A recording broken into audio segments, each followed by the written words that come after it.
have a good idea what's going on in the infield. So first base will probably be Torque. I think at second base you're going to see Scope, and I think Hernandez is going to make the team somehow, and they're going to just figure out who they're going to cut. Shortstop, Baez is going to be there. At third, Nick Maton. Maton has cemented himself at third base. And then I think you could, and the reason why I think you've seen Haas in the outfield too is because Jake Rogers does kind of have a number one catcher tendency to him, and they don't really have an option. They don't really have another power bat out in the outfield right now. So, no, I mean it would come down to Carpenter there. Like, do you want his power, or do you want a little bit more of Badu's versatility?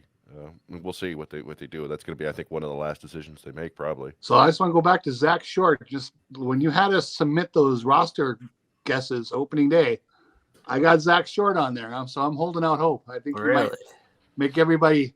He has a lot of, for some reason, there's a lot of Zach Short haters online. I think maybe he might piss them off and be there. I think it may have something to do with like his career 140 batting average in the big leagues, but but it's always fewer than 200 plate appearances. We had this discussion in the Discord earlier today because discussing Zach Short over Ryan versus Ryan Kreidler, and neither of them are offensive superstars, right? And one thing I was talking about was Zach Short's a career 237 hitter in the minors, which is not a good sign.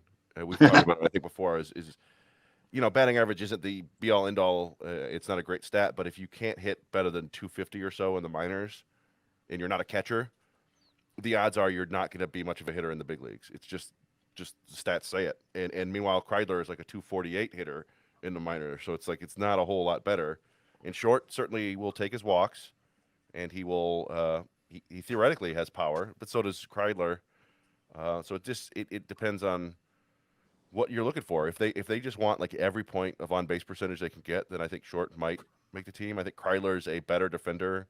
He's a more natural shortstop. I think Zach Short is a second baseman pretending at shortstop. But and ultimately these are kind of you're arguing about the 25th, 26th man on the roster here. Exactly. Yeah.